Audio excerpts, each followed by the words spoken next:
இன்றைய அரசியல் மற்றும் முக்கிய செய்திகள் குறித்து விரிவாக பார்ப்போம். தமிழ்நாட்டில் அதிமுகவும் பாஜகவும் கூட்டணி வைப்பார்களா என்பது இன்றும் ஒரு பெரிய கேள்வியாகவே இருக்கிறது. மறுபக்கம் பாமகவை திமுக கூட்டணிக்குள் கொண்டுவர முயற்சி நடப்பதாக ஒரு பேச்சு அடிபடுகிறது. இது அதிமுகவுக்கு சற்று சவாலாக இருக்கலாம். ஓ பன்னீர்செல்வம் ஓபிஎஸ் என்ன செய்ய போகிறார் என்று பலரும் எதிர்பார்த்து கொண்டிருக்கிறார்கள். அவர் பாஜகவை நோக்கி நகர்கிறார் என்றும் அதுதான் அவருடைய அடுத்த கட்ட திட்டம் என்றும் பேசப்படுகிறது. சீமான் தமிழ்நாட்டில் வட இந்திய தொழிலாளர்கள் அதிகரித்து வருவதை பற்றி தேர்தல் ஆணையத்திடம் கடுமையாக பேசியிருக்கிறார். 6.5 கோடி தமிழர்களுக்கு மத்தியில் 2 கோடி வட இந்தியர்கள் வந்துவிட்டால் நிலைமை மோசமாகிவிடும் என்று அவர் எச்சரித்திருக்கிறார்.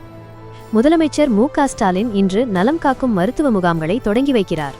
தமிழக அமைச்சரவையில் ஏதாவது மாற்றம் இருக்குமா என்று கேட்டால் இப்போதைக்கு அப்படி எந்த முடிவும் இல்லை என்று சொல்லியிருக்கிறார். அதேபோல பொது சிவில் சட்டம் குறித்து திமுகவும் அதன் கூட்டணி கட்சிகளும் தங்களின் கருத்துக்களை தெரிவித்து வருகின்றன.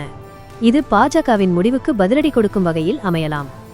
இந்திய அளவில் பொது சிவில் சட்டம் குறித்து நாடு முழுவதும் பெரிய விவாதம் நடந்து கொண்டிருக்கிறது. மத்திய அரசு மக்களிடமும் மாநில அரசுகளிடமும் கருத்துக்களை கேட்டு வருகிறது. இன்னொரு நல்ல செய்தி, ஜூலை மாதத்தில் ஜிஎஸ்டி வரி வசூல் 1.95 லட்சம் கோடியாக உயர்ந்துள்ளது. இது போன மாதத்தை விட 7.5 விழுக்காடு அதிகம். புதிய கல்விக் கொள்கை குறித்த விவாதமும் தொடர்ந்து கொண்டிருக்கிறது. டெல்லி பல்கலைக்கழகத்தில் 12 மணி நேர வகுப்புகள் என்ற அறிவிப்பு மாணவர்களை குழப்பத்தில் ஆழ்த்தியுள்ளது.